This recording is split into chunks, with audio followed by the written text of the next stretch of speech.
ওখানে একজন অমুসলিম ভাইকে দেখা যাচ্ছে। হ্যাঁ ভাই, আপনার নাম আর পেশাটা দয়া করে বলবেন। আমি শশাঙ্ক শেখর, এসেছি রাঁচি থেকে। আমি এখানে সত্যভামা কলেজে ইঞ্জিনিয়ারিং পড়ছি। স্যার, আজকের অনুষ্ঠানে আপনার লেকচার শোনার পর ইসলাম ধর্ম আর মুসলমানদের সম্পর্কে আমাদের ভুল ধারণা দূর হয়ে গেছে।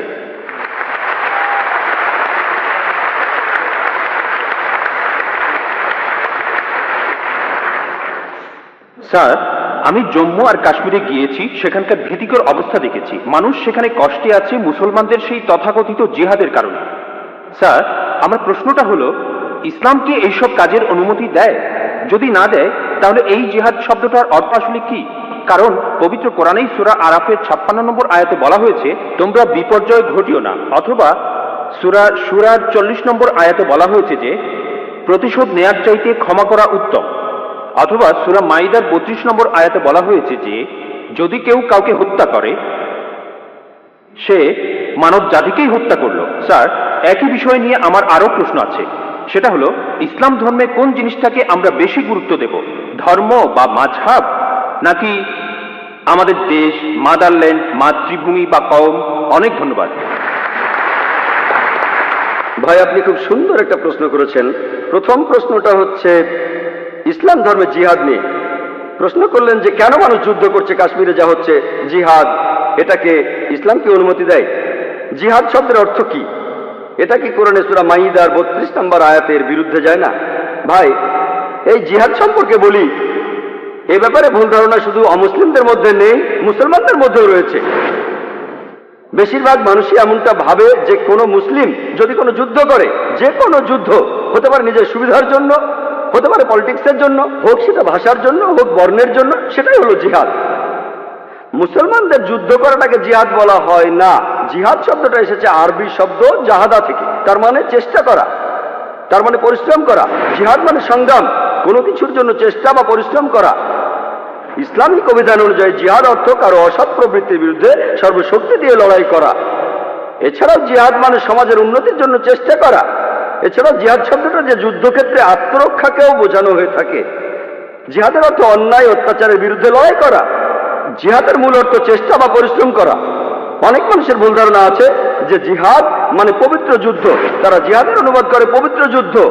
পবিত্র যুদ্ধ বলে যে আরবি শব্দটা আছে সেটা হারবুম মুকাদ্দাসা। যদি আপনারা কোরআন পড়েন, কোরআনের কোথাও পাবেন না, একটা আয়াতও নেই, অথবা নবীজি সাল্লাল্লাহু আলাইহি সাল্লামের সহিহ হাদিসেও কোনো জায়গায় হারবুম মুকাদ্দাসার কথা বলা নেই। এই শব্দটা কোরআন বা হাদিসে নেই। জিহাদ শব্দটার অনুবাদ কোনোভাবেই পবিত্র যুদ্ধ নয়। ঐতিহাসিকরা এই পবিত্র যুদ্ধ শব্দটা প্রথম ব্যবহার করেছিল খ্রিস্টানদের ক্রুসেডকে বোঝানোর জন্য, যারা খ্রিস্টান ধর্ম প্রচার করেছে আর হাজার হাজার মানুষ হত্যা করেছে। দুর্ভাগ্যজনকভাবে বেশিরভাগ লোক, এমনকি তথাকথিত মুসলমান পণ্ডিতগণও জিহাদের অনুবাদ করে পবিত্র যুদ্ধ। এটা ভুল অনুবাদ। জিহাদ শব্দটার অর্থ চেষ্টা বা পরিশ্রম করা। অনেক সময় এই চেষ্টাটা যুদ্ধক্ষেত্রে হতে পারে, সেই যুদ্ধটাও হবে আল্লাহ সুবহানাহু ওয়া তাআলার পথে, সেটা কিতাল ফি সাবিলিল্লাহ। একটা প্রশ্ন করা হয়, ইসলামে কেন যুদ্ধ আর হত্যার অনুমতি দেওয়া হয়েছে? ইসলামের অনেক সমালোচক আছেন যারা বলেন ইসলাম খুব নিষ্ঠুর একটা ধর্ম। ইসলাম সবসময় বলে অমুসলিম কাউকে দেখলে তাকে মেরে ফেলো। অনেকেই বলেন, ইন্ডিয়াতে এরকম একজন আছেন অরুণ শরীফ, তিনি একটা বই লিখেছেন দ্য ওয়ার্ল্ড অফ ফতোয়া। তিনি সূরা তাওবার 5 নম্বর আয়াতের উদ্ধৃতি দিয়ে বলেছেন যে কোরআন বলছে কোন কাফিরদের যেখানেই পাবে, ব্র্যাকেটে হিন্দু, তাদেরকে হত্যা করবে। যদি আপনি পবিত্র কোরআনের সূরা তাওবার 5 নম্বর আয়াতটা দেখেন, সেখানে বলা হয়েছে কাফিরদের যেখানে পাবে হত্যা করবে। তবে এই উদ্ধৃতিটার প্রসঙ্গের কথা এখানে বলা নেই। যদি আপনারা এই আয়াতটার আগের আয়াতগুলো পড়েন, সেখানে একটা শান্তি চুক্তির কথা বলা হয়েছে। মক্কার মুশরিকদের সাথে মুসলিমদের একটা শান্তি চুক্তি। পবিত্র কোরআনের সূরা তাওবার প্রথম 4টা আয়াতে মক্কার মুশরিকদের সাথে মুসলমানদের একটা শান্তি চুক্তির কথা বলা হয়েছে। আর মক্কার মুশরিকরা এই শান্তি চুক্তিটা ইচ্ছা করেই ভেঙেছিল। এরপর আল্লাহ তাআলা 5 নম্বর আয়াতটা নাজিল করলেন মুশরিকদের সম্পর্কে। সেই আয়াতে আল্লাহ মুসলিমদের বললেন, সবকিছু 4 মাসের মধ্যে ঠিক করে ফেলো, না হলে যুদ্ধ ঘোষণা করো। আর যুদ্ধক্ষেত্রে আল্লাহ বলেছেন, যখন শত্রুরা তোমাকে আক্রমণ করতে আসবে, তুমি শত্রুদের হত্যা করবে। এই আয়াতটা যুদ্ধক্ষেত্রের কথা বলছে। যখন শত্রুরা তোমাকে মারতে আসবে, ভয় না পেয়ে লড়াই করো। আজকের দিনে একজন আর্মি জেনারেল তার দলের সৈন্যদের মনোবল চাঙ্গা করার জন্য সেই জেনারেল বলবেন যে যখন শত্রুরা আসবে তাদের মেরে ফেলো। আর অরুণ সুরি 5 নম্বর আয়াতটা বলার পরে চলে গেছেন 7 নম্বর আয়াতে, কারণ 6 নম্বর আয়াতে উত্তরটা আছে। পবিত্র কোরআনের সূরা তাওবার 6 নম্বর আয়াতে উল্লেখ করা হয়েছে, যদি কোনো কাফির তোমার কাছে আশ্রয় প্রার্থনা করে, যদি তারা শান্তি চায়, তাহলে তোমরা তাদের নিরাপদ স্থানে পৌঁছে দেবে। শত্রু যদি আশ্রয় প্রার্থনা করে, তাদের নিরাপদ স্থানে পৌঁছে দাও। আজকের দিনের সবচেয়ে ভালো আর্মি জেনারেল খুব বেশি হলে তার সৈন্যদের বলবেন যে শত্রুদের চলে যেতে দাও। এখানে আল্লাহ বলছেন তাদের শুধু ছেড়ে দিও না, তাদের কোনো নিরাপদ স্থানে পৌঁছে দাও। যখনই কোরআনে যুদ্ধের প্রসঙ্গে কথা থাকে, আরেকটা হলো সূরা আনফালের 60 নম্বর আয়াতে উল্লেখ আছে, তোমাদের শক্তি ও অশ্ববাহিনী প্রস্তুত রাখো আর শত্রুদের আক্রমণ করো। পরের আয়াতে বলছে, কিন্তু শত্রুরা যদি সন্ধি করতে চায়, তুমিও সন্ধি করো। তাহলে যে আয়াতগুলোতে যুদ্ধের কথা বলা হয়েছে, তার পরের আয়াতে বলছে যদি তারা শান্তি চায়, শান্তিই ভালো। এখন আরেকটা প্রশ্ন, সূরা মাইদার 32 নম্বর আয়াতে কি বলছে, বা সূরা নিসার 40 নম্বর আয়াতে কি বলছে, যে যদি কোনো মানুষকে হত্যা করা হয়, তাহলে সে যেন পুরো মানুষ জাতিকে হত্যা করলো। এটাই হলো ইসলামের আসল কথা। যদি কেউ কোনো মানুষকে হত্যা করে, হোক সে মুসলিম বা অমুসলিম, যদি সেটা হত্যা বা ধ্বংসাত্মক কাজের অপরাধে না হয়, যদি দুর্নীতির অপরাধে না হয়, তাহলে সে যেন পুরো মানুষ জাতিকেই হত্যা করলো। আর কেউ যদি কোনো মানুষকে বাঁচায়, তাহলে সে যেন পুরো মানুষ জাতিকে বাঁচালো। এখন আপনারা যদি ভগবদ গীতা পড়েন, ভগবদ গীতার 2য় অধ্যায়ের 50 অনুচ্ছেদে আছে, বলা হয়েছে শ্রীকৃষ্ণ এখানে অর্জুনকে জিহাদ করতে বলেছেন। চেষ্টা, যদি আপনারা পড়েন মহাভারত, মহাভারতের হাজার হাজার অনুচ্ছেদে যুদ্ধের কথা রয়েছে, হাজার হাজার অনুচ্ছেদে। কোরআনে যত যুদ্ধের কথা আছে তার চেয়ে অনেক বেশি। মহাভারত একটা ধর্মগ্রন্থ, আপনারা হয়তো জানেন। এখানে রাজ্য নিয়ে একটা যুদ্ধের গল্প রয়েছে পাণ্ডব আর কৌরবদের মধ্যে। পাণ্ডবদের 5 ভাই আর কৌরবরা 100 ভাই, যুদ্ধ। আর ভগবদ গীতা হলো মহাভারতের অংশ। 18টা অধ্যায় কৃষ্ণের কথা।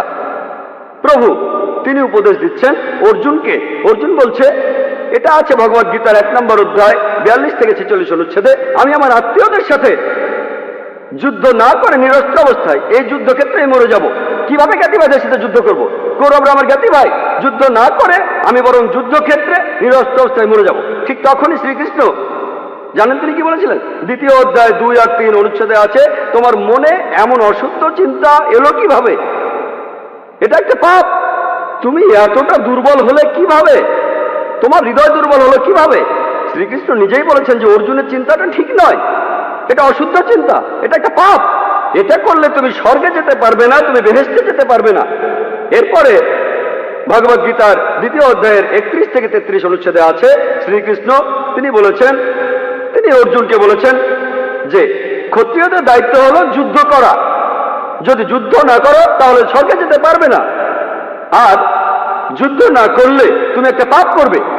যদি ভালো করে দেখেন ভগবদ গীতায় শ্রীকৃষ্ণ বলছেন যে তোমাকে যুদ্ধ করতে হবে। চিন্তা করেন, আমি যদি ভগবদ গীতার এই উদ্ধৃতি দিয়ে বলি যে শ্রীকৃষ্ণ বলছেন অর্জুনকে তোমার আত্মীয় স্বজনদের যুদ্ধ করে হত্যা করতে হবে, কোনো প্রসঙ্গ ছাড়া উদ্ধৃতি দিলে সেটা হবে শয়তানি। আর প্রসঙ্গটা বললে শ্রীকৃষ্ণ অর্জুনকে বলছেন যদি তোমাকে লড়তে হয় মিথ্যার বিরুদ্ধে, সত্যের জন্য, তুমি যে কারো বিরুদ্ধে যুদ্ধ করো, এমনকি সে যদি আত্মীয় হয়। প্রসঙ্গটা বললে অনুচ্ছেদটা যুক্তি আছে। যখন ন্যায় বিচারের জন্য যুদ্ধ করছেন, যদি সেটা আত্মীয় স্বজনের বিরুদ্ধে যায়, তাতে কোনো সমস্যা নেই। ভগবদ গীতা আর মহাভারতে এই কথাটাই বলা হয়েছে, সত্যের পক্ষে আর মিথ্যার বিরুদ্ধে যুদ্ধ। যখনই আমি কোনো হিন্দুকে মহাভারত আর গীতার কথা বলবো, সে তো এটা জানে। সে বলবে না, মহাভারত আর গীতায় সত্যের সাথে মিথ্যার যুদ্ধের কথা বলা হয়েছে, আর ঠিক এরকম কথাই আছে পবিত্র কোরআনে। তাহলে মহাভারত আর গীতার উদ্ধৃতিগুলো শুনলে আপনি কোরআনকেও বুঝতে পারবেন। এছাড়াও অনেক লোক বলে, ও কোরআনে জিহাদের কথা বলছে, আপনি জিহাদ করতে গিয়ে মারা গেলে বেহেশতে যাবেন। অনেকে আছেন, তাদের একজন অরুণ সুরি বলছেন, তিনি সহিহ বুখারী থেকে হাদিসের উদ্ধৃতিও দিয়েছেন। 4 নম্বর খণ্ড বুক অব জিহাদ 2 নম্বর অধ্যায়ের 46 নম্বর হাদিস বলা হয়েছে, একজন মুজাহিদ হলো সেই লোক যে আল্লাহ সুবহানাহু ওয়া তাআলার পথে চেষ্টা করে, আর আল্লাহ নিজেই জানেন কে চেষ্টা করছে। এরপরে নবীজি বলেছেন, যদি কোনো মুজাহিদ যুদ্ধক্ষেত্রে মারা যায়, সে জান্নাতে যাবে, সে পরকালে বেহেশতে যাবে। কিন্তু যদি সে ফিরে আসে, মারা না যায়, সে ফিরে আসবে গনিমতের মাল নিয়ে। এই হাদিসটা আর কোরআনের বিভিন্ন আয়াতের কথা বলছেন ইসলামের সমালোচকরা। আমি ভাবি হিন্দু সমালোচকরা এই উদ্ধৃতিটা দেয় কিভাবে? তারা কি ভগবদ গীতা পড়েনি? তারা কি মহাভারত পড়েনি? এমনকি শ্রীকৃষ্ণ তিনি ভগবদ গীতায় বলেছেন, 2য় অধ্যায়ের 37 অনুচ্ছেদে আছে, হে অর্জুন, হে কুন্তির পুত্র, যুদ্ধের প্রস্তুতি নাও। যদি যুদ্ধে মারাও যাও, কোনো সমস্যা নেই, তুমি স্বর্গে চলে যাবে। আর যদি তুমি জয়লাভ করে ফিরে আসো, তাহলে তুমি এই পৃথিবীর ধন সম্পদগুলো পাবে। হাদিসে একই কথা আছে।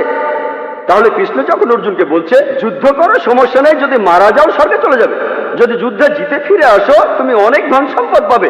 সহিহ বুখারীও একই কথা বলছে, কোরআনেও একই কথা আছে। তাহলে ধর্মগ্রন্থগুলো পড়লে আমরা একে অন্যকে ভালোভাবে বুঝতে পারবো। তাহলে ইসলামে যুদ্ধের অনুমতি আছে শেষ উপায় হিসেবে, আত্মরক্ষার জন্য আর অত্যাচারের বিরুদ্ধে, না হলে নয়। আর জিহাদ অর্থ চেষ্টা বা পরিশ্রম করা। এবার আমরা দ্বিতীয় প্রশ্নে আসি, কোনটা বেশি ইম্পর্ট্যান্ট? এখানে বেশি ইম্পর্ট্যান্ট কি দেশের আইন কানুন মেনে চলা, নাকি মাযহাব বা দ্বীনকে মানা? যেন আমাকে প্রশ্ন করছেন, আমার উপর কার দাবি আগে, আমার বাবার দাবি আগে না মায়ের দাবি আগে? ভাই, এর আইন আর ধর্মের আইন মানার ব্যাপারে একটা কথা বলি, আল্লাহকে মানার ব্যাপারে বলি।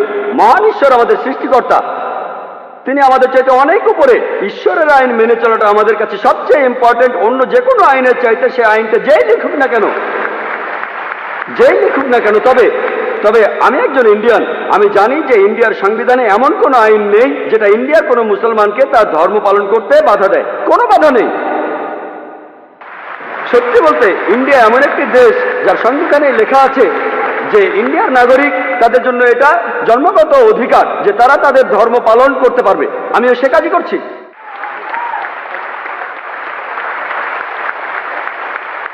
ইন্ডিয়ায় এমন একটা আইনও নেই যেটা আমাকে আমার ফরজ পালনে বাধা দেয় আর আমাকে দিয়ে হারাম কাজ করাতে বাধ্য করে। এমন কোনো আইন নেই। আমি 5 ওয়াক্ত নামাজ পড়তে চাইলে পড়বো, না পড়তে চাইলে পড়বো না। ইন্ডিয়ার সংবিধানে এমন একটা আইনও নেই যেটা আমাকে ভালো মুসলিম হতে বাধা দেয়। আমি এখানে আমার কথা বলতে পারি, আমি একজন ভালো মুসলিম আলহামদুলিল্লাহ, আর একজন ভালো ইন্ডিয়ানও। আর সংজ্ঞা অনুযায়ী, ভৌগোলিক সংজ্ঞা অনুযায়ী একজন ইন্ডিয়ানকে ভৌগোলিকভাবে বলা হয় হিন্দু। হিন্দু যদি হয় ভৌগোলিক সংজ্ঞা, আমি ইন্ডিয়ার একজন হিন্দু এবং ইসলাম ধর্ম পালন করি।